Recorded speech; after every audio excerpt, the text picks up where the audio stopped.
El aire de nuestro hogar, ese santuario que debería ser remanso de paz, sientes a veces cómo se carga, como una tensión invisible parece flotar en el ambiente.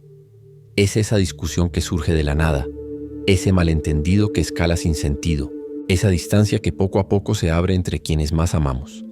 Nos preguntamos qué está pasando, si es el estrés diario, las diferencias de personalidad o simplemente los retos normales de la convivencia. Y sí, todo eso influye, somos humanos con defectos y virtudes. Pero la palabra de Dios y la sabiduría de la Iglesia nos advierten que hay algo más, un actor espiritual que tiene un interés particular en minar la fortaleza más básica de la sociedad y de la fe, la familia. Piensa en esto. ¿Por qué algo tan sagrado y fundamental es blanco constante de ataques?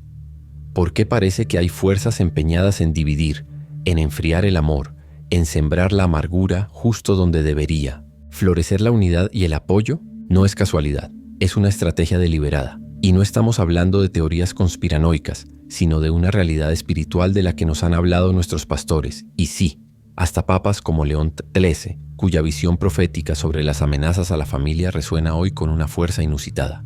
Él entendió que la batalla espiritual se libra, de manera crucial, en el frente doméstico.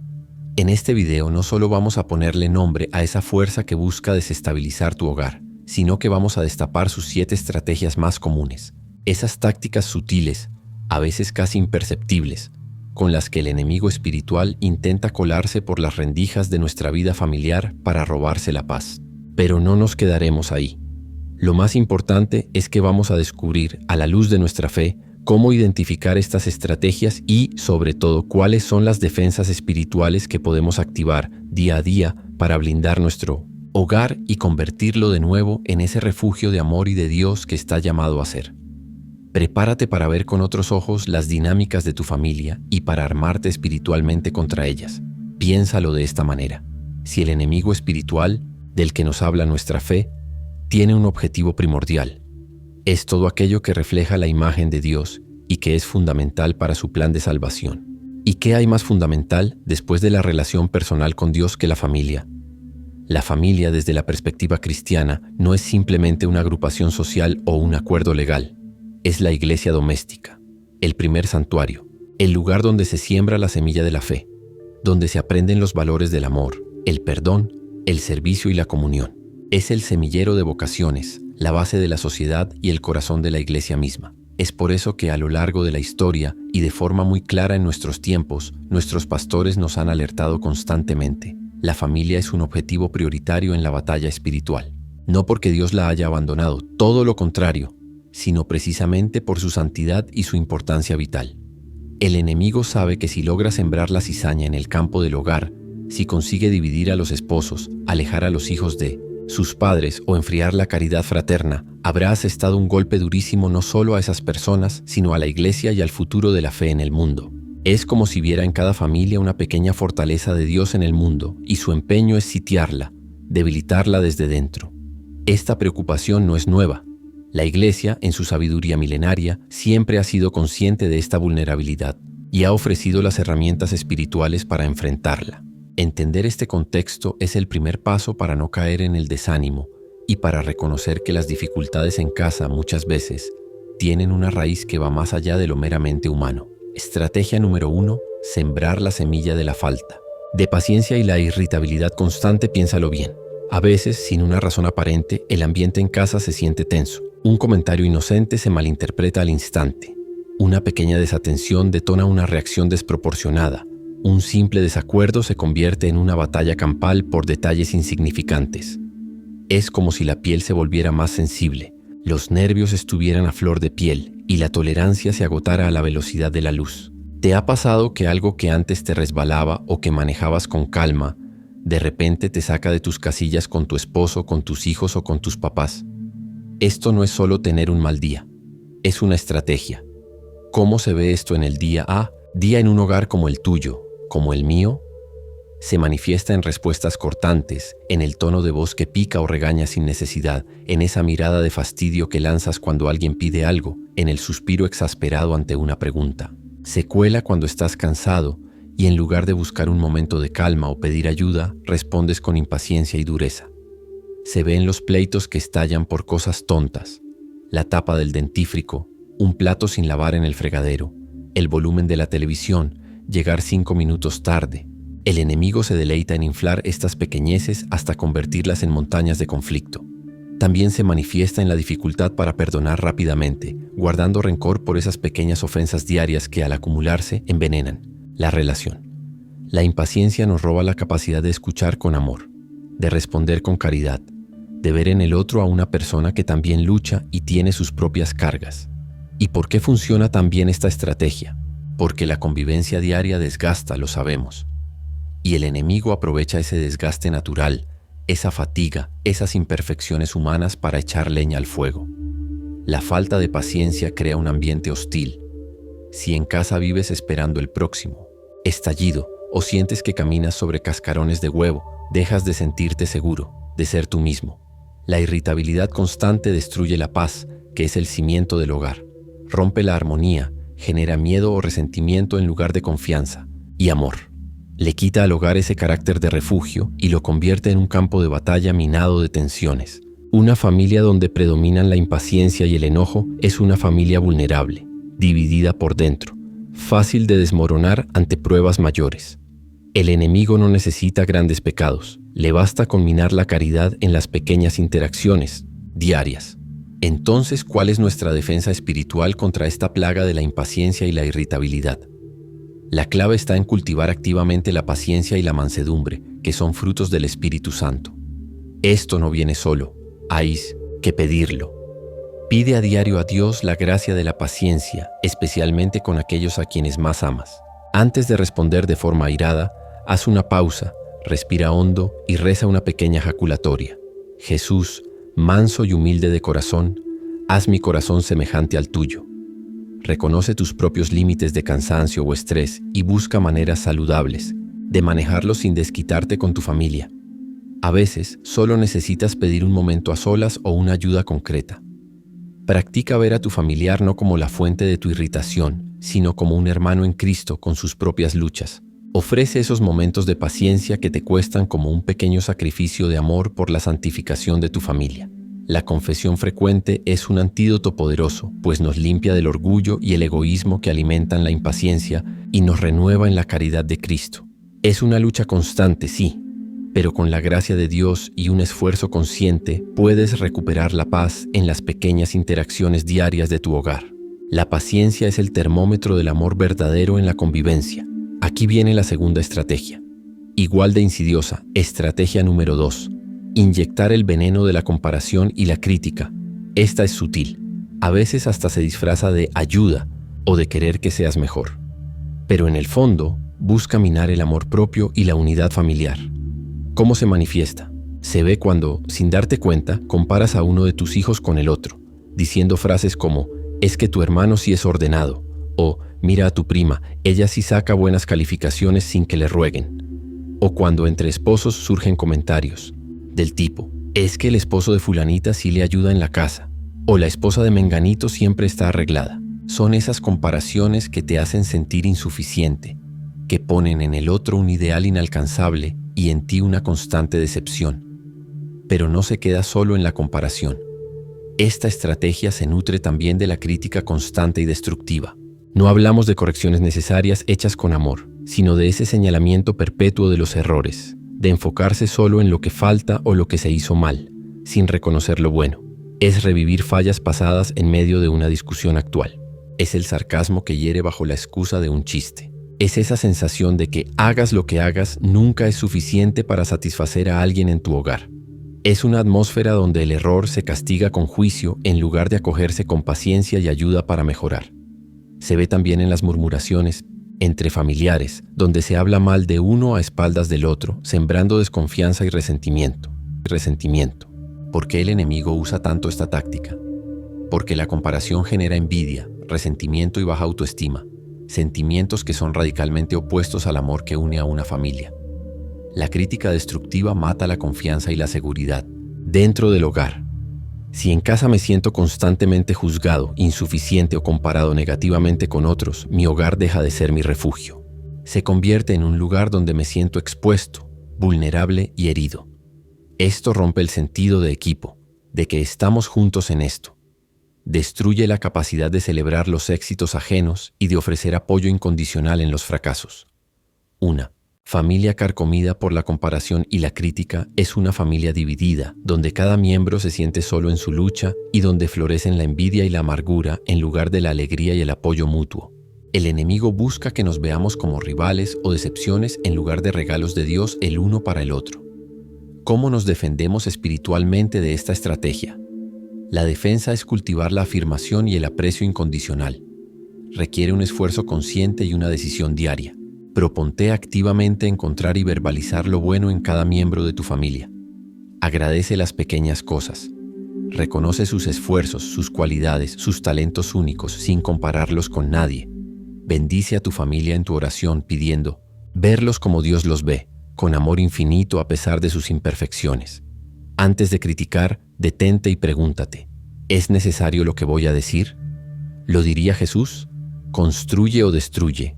Si tienes que corregir, hazlo con amor, en privado si es posible, enfocándote en la acción y no atacando a la persona. Pide perdón sinceramente las veces que hayas caído en la crítica o la comparación hiriente. Fomenta una cultura familiar, donde se celebre a cada miembro por ser quien es, un hijo amado de Dios, único e irrepetible. La Eucaristía, fuente de amor, nos da la fuerza para amar como Cristo ama, sin juzgar y afirmando la dignidad de cada persona. Avancemos a la tercera táctica que el enemigo espiritual utiliza para minar nuestros hogares. Estrategia número 3.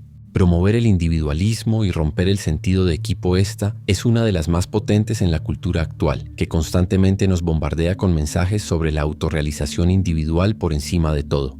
¿Cómo se manifiesta en casa?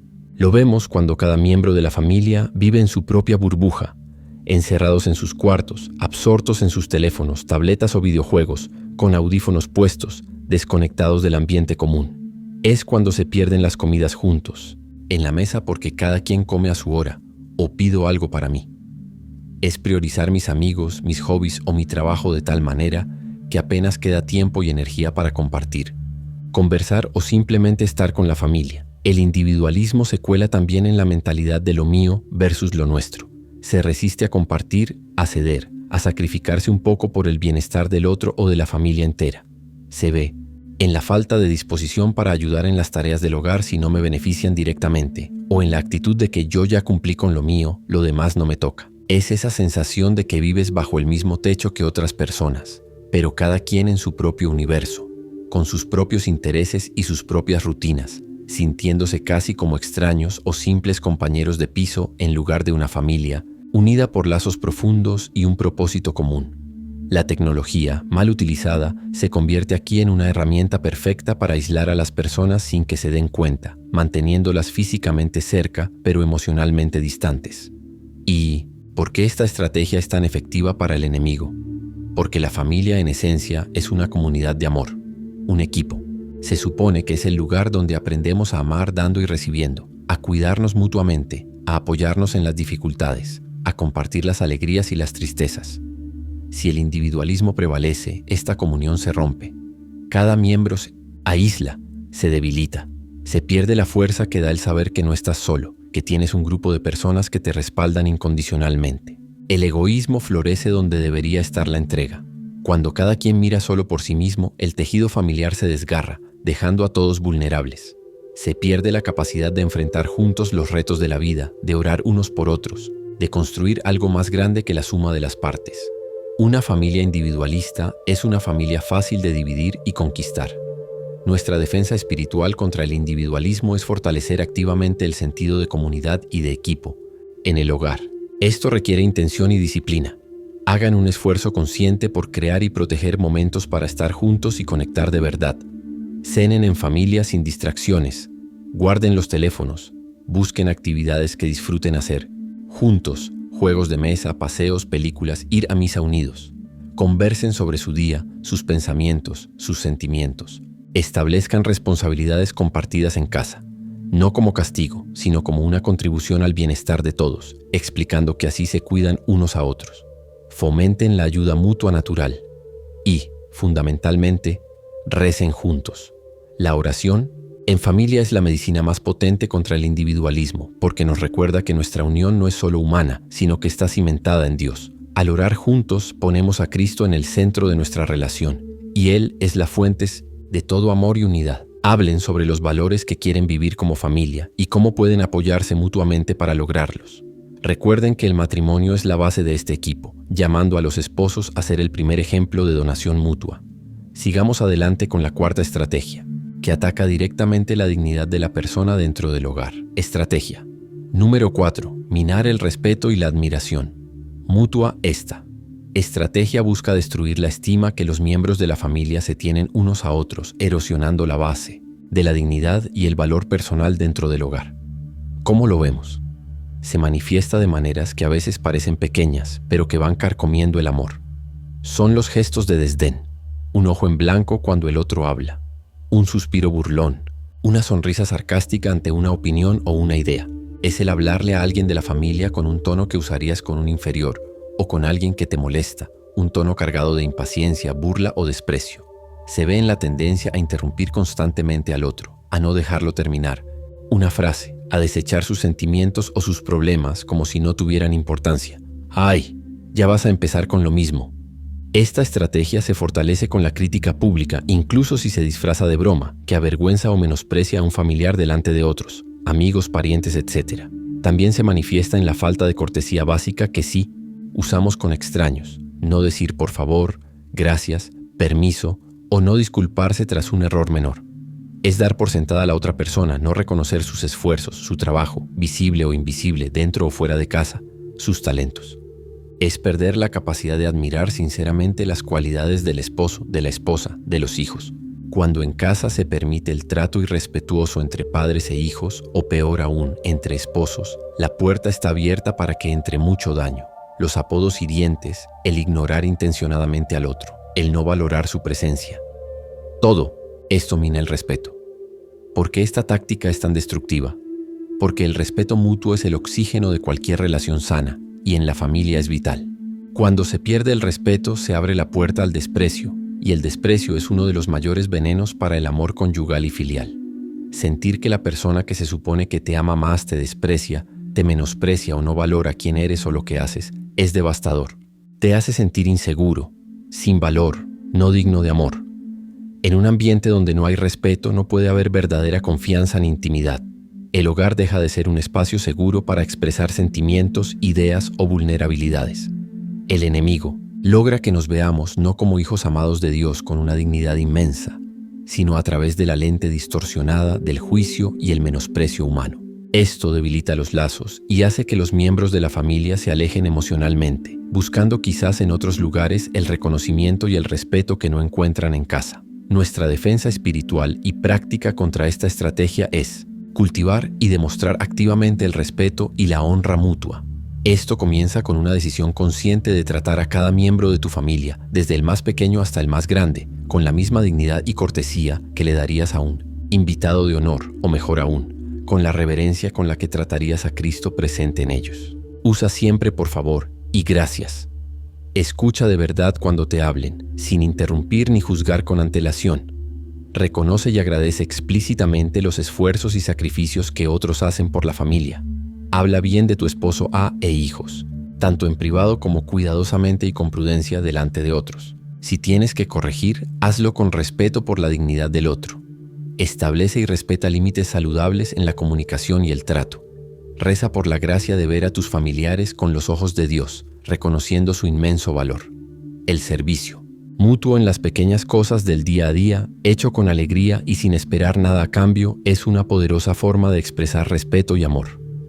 Recordemos el mandato bíblico de honrar a nuestros padres y en el matrimonio de que el esposo ame a su esposa como Cristo amó a la iglesia y la esposa respete a su esposo. Estos son cimientos de un hogar donde florece el respeto mutuo. Continuemos prestando atención a esta quinta estrategia que busca golpear el corazón mismo del hogar cristiano. Estrategia número 5. Debilitar la vida de oración y la fe. Compartida, esta es una de las estrategias favoritas del enemigo porque ataca directamente la fuente de la gracia y la fortaleza espiritual en la familia. ¿Cómo se cuela en nuestros hogares? Se manifiesta en la progresiva negligencia de la oración en familia. Empezamos saltándonos la bendición de la mesa. Luego dejamos la oración de la noche para después, hasta que se olvida. El rezo del Sintis, rosario en familia, se vuelve un recuerdo lejano.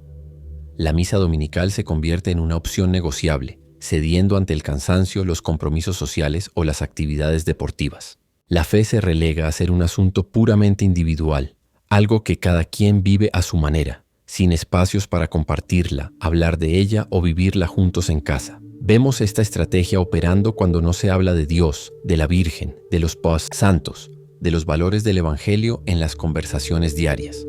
Cuando la educación en la fe de los hijos se deja enteramente a la catequesis parroquial, sin un acompañamiento y testimonio vivo en casa. Cuando los padres mismos muestran indiferencia o tibieza espiritual, transmitiendo la idea de que la fe no es algo vital o relevante para la vida diaria. El enemigo usa el ajetreo, el cansancio, las distracciones, especialmente las pantallas, para robarle tiempo a Dios en el hogar, creando una atmósfera donde lo espiritual es invisible o poco importante, donde no hay tiempo ni espacio para arrodillarse, juntos. La vergüenza o el temor al que dirán, incluso dentro de la propia familia, para expresar la fe o proponer un momento de oración también son manifestaciones de esta estrategia. ¿Por qué es tan potente este ataque? Porque la fe y la oración son el cimiento espiritual del hogar cristiano, son el canal a través del cual fluye la gracia de Dios que sana, fortalece y une. Al debilitar la vida de oración y la fe compartida, el enemigo nos aísla de nuestra principal fuente de ayuda. Nos quedamos solos, confiando solo en nuestras fuerzas humanas que son limitadas. Se pierde la visión trascendente de la vida familiar, esa que nos recuerda que nuestro amor y nuestra convivencia tienen un propósito divino y eterno. La oración conjunta, al poner a Cristo en el centro, sana las heridas, da perspectiva a los problemas y fortalece los lazos de amor y perdón. Sin ella, la familia se vuelve vulnerable a las presiones del mundo, a los conflictos puramente humanos, sin la luz y la fortaleza del Espíritu Santo para superarlos. Es como quitarle el alma al hogar. La defensa contra esta estrategia es una decisión firme y constante de poner a Dios en el centro de la vida familiar y hacer de la oración un pilar de la convivencia. No esperes el momento perfecto. Empieza hoy, aunque sea con algo pequeño. Establezcan un momento, por corto que sea, para orar juntos cada día, al levantarse antes de dormir o al cenar. Puede ser una oración espontánea, un Padre Nuestro, un Ave María, un Salmo, una decena del Rosario. Lo importante es la constancia y la intención de buscar a Dios juntos. Hagan de la misa dominical un compromiso familiar gozoso, no una obligación pesada. Hablen de su fe de forma natural. Compartan lo que Dios les enseña. Lean un pasaje corto de la Biblia en familia y coméntenlo. Tengan signos visibles de su fe en casa. Un crucifijo en un lugar central. Imágenes religiosas. Bendíganse mutuamente, especialmente a los hijos antes de dormir o al salir de casa. Superen la vergüenza o la incomodidad inicial. Verás cómo la gracia actúa. La oración en familia no resuelve mágicamente todos los problemas, pero atrae la presencia de Dios a tu hogar, que es lo único que puede sanar, unir y dar verdadera paz. La confesión y la comunión frecuentes son el alimento necesario para mantener viva la llama de la fe en el corazón de cada miembro y de la familia entera. Aquí vamos con la sexta estrategia, que aprovecha las puertas que abrimos al mundo exterior. Estrategia número 6. Colar influencias externas nocivas en el hogar tú. Hogar debería ser un refugio, un espacio donde los valores de la fe se viven y se respiran sin contaminación. Pero el enemigo es astuto y sabe cómo usar las grietas en nuestros muros para introducir ideas, actitudes y deseos que van en contra de la paz y la santidad familiar. ¿Cómo lo hace? Se manifiesta de muchas formas en la vida moderna. Una de Minotesin, las principales es a través de los medios de comunicación, la televisión, internet, las redes sociales, la música, los videojuegos. Si no hay un filtro, si no hay discernimiento, por estas vías pueden entrar a tu casa y a la mente y el corazón de tu familia contenidos cargados de violencia, de sexualidad desordenada, de materialismo rampante, de relativismo moral, de falta de respeto a la autoridad y a lo sagrado, pero no son solo los medios. A veces, las influencias nocivas vienen a través de amistades, nuestras o de nuestros hijos, que promueven estilos de vida o valores contrarios a los de la familia cristiana. Pueden ser comentarios tóxicos de parientes que siembran discordia, o la presión social para vivir volcados en el consumismo, en la búsqueda de éxito mundano a cualquier costo, o en la apariencia externa por encima del ser interior. Esta estrategia busca que el espíritu del mundo, con su egoísmo, su envidia, su juicio constante y su superficialidad, se cuele en las dinámicas familiares, haciendo que las relaciones se vuelvan competitivas, superficiales o centradas en lo que no edifica. Se ve cuando en casa se le da más importancia a tener lo último en tecnología que a tener tiempo de calidad juntos, o cuando se vive más preocupado por lo que dirán que por agradar a Dios. ¿Por qué esta estrategia es peligrosa? Porque diluye los valores que intentamos vivir. Si la familia está expuesta constantemente a mensajes que contradicen lo que se enseña en casa y en la iglesia, se crea confusión, especialmente en los hijos. Se normalizan comportamientos y actitudes que dañan las relaciones y alejan de Dios. El materialismo y el consumismo generan insatisfacción constante y envidia. Las ideas relativistas minan la autoridad moral de los padres y hacen que los hijos duden de las verdades de la fe. Las malas compañías pueden arrastrar a miembros de la familia por caminos peligrosos. El enemigo logra que bajemos la guardia espiritual al hacernos pensar que ciertas cosas son normales o inofensivas, cuando en realidad están envenenando el ambiente espiritual del hogar y desviando la atención de lo que realmente importa, para la salvación y la felicidad duradera.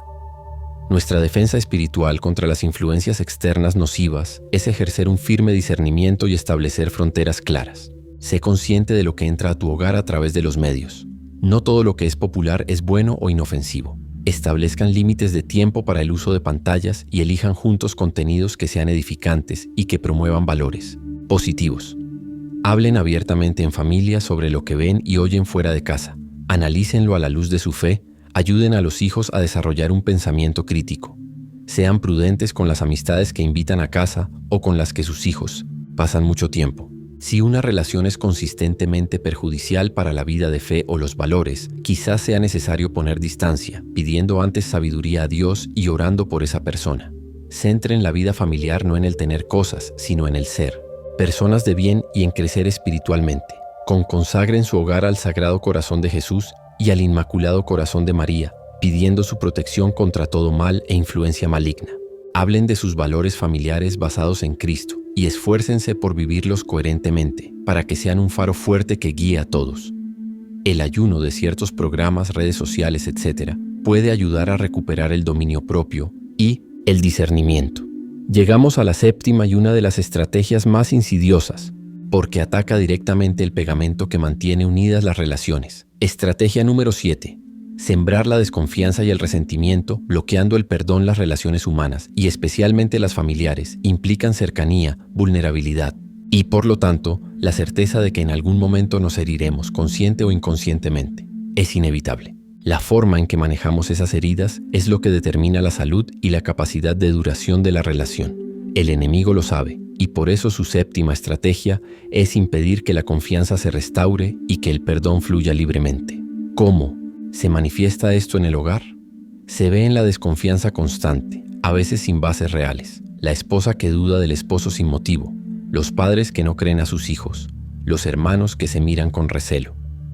Es sospechar siempre de las intenciones del otro, buscando el 5 pies al gato, pensando mal antes de pensar bien. Pero sobre todo se manifiesta en la incapacidad o la negativa a perdonar. Es guardar rencor por años, reviviendo viejas heridas cada vez que surge un conflicto nuevo. Es mantener una lista mental de los errores pasados del otro y sacarla a relucir para ganar una discusión. Es dejar que la raíz de la amargura eche raíces profundas en el corazón. Se ve en los silencios cargados, en las actitudes pasivo-agresivas que castigan al otro por ofensas que nunca se han hablado o perdonado de verdad. Es pensar que perdonar es ser débil o que el otro no se merece mi perdón. ¿Por qué el enemigo se esfuerza tanto en sembrar desconfianza y bloquear el perdón? Porque la confianza es el fundamento de cualquier relación sólida, y el perdón es el único camino para sanar las heridas y reconstruir esa confianza cuando se ha roto. La desconfianza envenena el ambiente, hace que vivir juntos sea un ejercicio constante de vigilancia y dolor. El resentimiento es como tener un carbón encendido en tu propio corazón. Te quema a ti mismo y te impide amar libremente. Si el enemigo logra que los miembros de una familia no confíen entre sí y, lo que es peor, no se perdonen, habrá creado muros altísimos entre ellos. Impedirá que las heridas sanen, que las relaciones crezcan, que la intimidad, en el sentido más amplio de cercanía y conocimiento mutuo, se profundice. Una familia sin perdón está condenada a repetir los mismos patrones de dolor, a vivir atada al pasado, sin la libertad y la ligereza que solo el perdón verdadero puede dar. Esto contradice radicalmente el Evangelio, que nos llama a perdonar 70 veces 7 y nos recuerda que hemos sido perdonados inmensamente por Dios. Nuestra defensa espiritual y decisiva contra la desconfianza y el resentimiento es vivir en la gracia del perdón constante. Esto no es fácil, requiere de la gracia de Dios y de una decisión personal. Primero, sé una persona digna de confianza, cumple tus promesas, sé honesto, sé transparente en lo que puedas y debas serlo. Segundo, y crucialmente, haz del perdón un hábito y una forma de vida en tu hogar. Cuando seas ofendido, lleva esa herida a la oración. Pídele a Jesús que te dé la fuerza y la gracia para perdonar, incluso cuando no sientas ganas. Recuerda cuánto te ha perdonado Dios a ti, de cuántas caídas te ha levantado por su pura misericordia, y deja que esa experiencia te impulse a perdonar a quienes te ofenden en casa. No minimices la ofensa, sino entrégasela a Dios y libera a la persona en tu corazón. Busca la reconciliación rápidamente después de un conflicto. No dejes que el sol se ponga sobre tu enojo. Habla de la herida con caridad y busca entender la perspectiva del otro, aunque no la compartas. Y si tú has ofendido, pide perdón sinceramente, sin excusas. El sacramento de la reconciliación es una herramienta de sanación indispensable en esta lucha. Al confesarte, recibes el perdón de Dios por tus propios pecados, incluida tu falta de perdón, y recibes la gracia para perdonar a otros y para ser una persona de confianza. Ora por la persona que te cuesta perdonar. Cuando sientas la punzada del resentimiento, haz la señal de la cruz y renueva tu decisión de perdonar por amor a Cristo. Enseña a tus hijos el valor del perdón con tu ejemplo. Una familia donde el perdón se pide y se concede es una familia invencible, porque el amor de Cristo que perdona está en su centro, sanando y uniendo lo que el enemigo intenta romper. Como ves, todas estas manifestaciones de conflicto, de distanciamiento, de dolor que a veces vivimos en casa, no son simplemente cosas que pasan o el resultado inevitable del estrés moderno. No son casualidad, son parte de un plan orquestado. El enemigo espiritual del que nos habla nuestra fe, el mismo que busca alejarnos de Dios y destruirnos, tiene en la familia uno de sus blancos predilectos y más estratégicos. Su objetivo final no es un simple pleito o un mal rato, sino la desintegración total del hogar, la destrucción de ese espacio sagrado donde debería reinar el amor de Dios, la paz y la unidad. Busca convertirlo en un lugar de amargura, soledad y división, un lugar donde la fe se marchite y las almas se pierdan. Es crucial que tomemos conciencia de esto. Estamos inmersos en una batalla espiritual y el frente de guerra más importante es nuestra propia casa. No podemos darnos el lujo de ser ingenuos o tibios. Las estrategias que hemos revisado operan sutilmente, minando poco a poco los cimientos, muchas veces sin que nos demos cuenta de la verdadera naturaleza del ataque. Creemos que es solo un problema de comunicación, de dinero, de caracteres. Y sí, hay aspectos humanos, por supuesto, pero detrás de la persistencia y la malignidad de ciertos conflictos, muy a menudo se esconde esta acción espiritual. El Papa León XIII, con una visión profética, ya alertaba sobre las fuerzas oscuras que trabajaban para desmantelar la sociedad cristiana, y sabía bien que el ataque empezaría por la familia, su célula fundamental. Sus advertencias resuenan hoy con una urgencia particular. La paz en tu hogar no está garantizada. Es un tesoro que hay que proteger activamente. Estar alerta a estas estrategias es el primer paso para no caer en sus trampas. Cada discusión sin caridad, cada momento de impaciencia descontrolada, cada semilla de desconfianza que permitimos germinar es un pequeño triunfo para el enemigo. Nos lo jugamos todo en esta batalla, no solo nuestra paz terrenal, sino la santificación de nuestras almas y las de nuestros seres queridos. Es hora de despertar de la indiferencia espiritual y reconocer que la lucha es real. Pero no te desanimes. Reconocer al enemigo y sus tácticas nos permite defendernos con las armas que Dios nos ha dado. Hemos visto las trampas, las tácticas sigilosas con las que el enemigo espiritual busca sembrar la discordia y robarse la paz de nuestros hogares.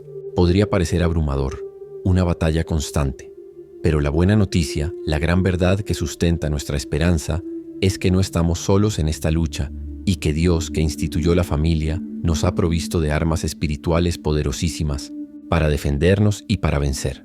La solución a estas estrategias de división no se encuentra únicamente en técnicas humanas de comunicación o psicología, aunque sean útiles.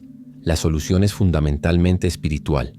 Se basa en la gracia de Dios y en vivir coherentemente nuestra fe en el día a día familiar. Entonces, ¿cómo traducimos esto en acciones concretas en la realidad de un hogar? ¿Cómo pasamos de reconocer el problema a ser una fortaleza inexpugnable para el enemigo? El camino pasa por invitar a Dios de forma constante y palpable a nuestra casa y a nuestras relaciones. Esto implica varias cosas que vistas juntas forman un escudo protector. Primero y principal, hacer de la oración el centro y el respiro de la vida familiar. No tiene que ser larga ni complicada, especialmente al inicio, pero sí constante. Unos minutos por la mañana para poner el día en manos de Dios, la oración de la noche para agradecer y pedir protección, el rezo del Ángelus al mediodía, un Padre Nuestro juntos antes de que los hijos salgan a la escuela. Si pueden, establezcan un día a la semana para rezar el rosario en familia o leer juntos un pasaje corto del Evangelio y comentarlo. La oración une, sana, da perspectiva y atrae la presencia de Dios a tu hogar. Segundo, la vida sacramental es nuestro alimento y nuestra armadura. Participar juntos en la Santa Misa cada domingo no es una opción, es la fuente de vida para la familia cristiana, donde nos encontramos con Cristo resucitado y recibimos la fuerza para amar y perdonar. Acercarse al sacramento de la reconciliación con frecuencia, de forma individual pero también como familia, es vital. Limpia las heridas del alma, nos libera del peso del pecado, incluido el rencor, la impaciencia, el orgullo, y nos renueva en la gracia para empezar de nuevo con caridad. La comunión eucarística recibida en estado de gracia nos une a Cristo y nos une entre nosotros de una manera inexplicable. Tercero, cultivar las virtudes cristianas en la interacción diaria. Lo opuesto a las estrategias del enemigo son las virtudes evangélicas. Frente a la impaciencia, la paciencia y la mansedumbre. Frente a la crítica y comparación, la afirmación, el aprecio y la humildad. Frente al individualismo, el servicio y el sentido de comunidad. Frente al irrespeto, la honra y la cortesía. Frente a las malas influencias, el discernimiento y la prudencia. Y frente a la desconfianza y el resentimiento, la transparencia, la confianza y sobre todo, el perdón. Esto se vive en las pequeñas cosas. La forma en que te diriges a tu esposo, cómo corriges a tus hijos, cómo reaccionas ante un error, cómo compartes lo que tienes, cómo manejas los desacuerdos, cómo pides perdón y cómo perdonas. Cuarto, proteger el ambiente del hogar. Hagan una limpieza regular de lo que entra en casa. Revisen lo que ven en televisión e internet, con quién pasan tiempo, qué conversaciones permiten. Decidan juntos qué tipo de hogar quieren ser y qué valores son innegociables. Pongan signos visibles de su fe en casa, como crucifijos o imágenes de la Virgen, para recordarles constantemente a quién pertenece este hogar. Consideren la consagración formal de su hogar al Sagrado Corazón de Jesús y al Inmaculado Corazón de María, pidiendo su protección divina y poniendo su familia bajo su amparo maternal y paternal. La lucha es constante, sí, y habrá caídas. Pero la clave está en levantarse siempre, en no desanimarse, en acudir a la misericordia de Dios y en volver a empezar con más fe y determinación. Cada vez que eliges la paciencia en lugar del enojo, el perdón en lugar del resentimiento, el diálogo en lugar del silencio, la oración en lugar de la preocupación, estás ganando una batalla crucial para tu familia. El enemigo huye ante la unidad cimentada en Cristo. La familia que reza unida permanece unida, y una familia unida por el amor de Dios y armada con la fe es un faro de luz que disipa las tinieblas y un anticipo del cielo en la tierra. No bajen la guardia, pero, sobre todo, no dejen de confiar en el poder de la gracia de Dios para defender y santificar su hogar.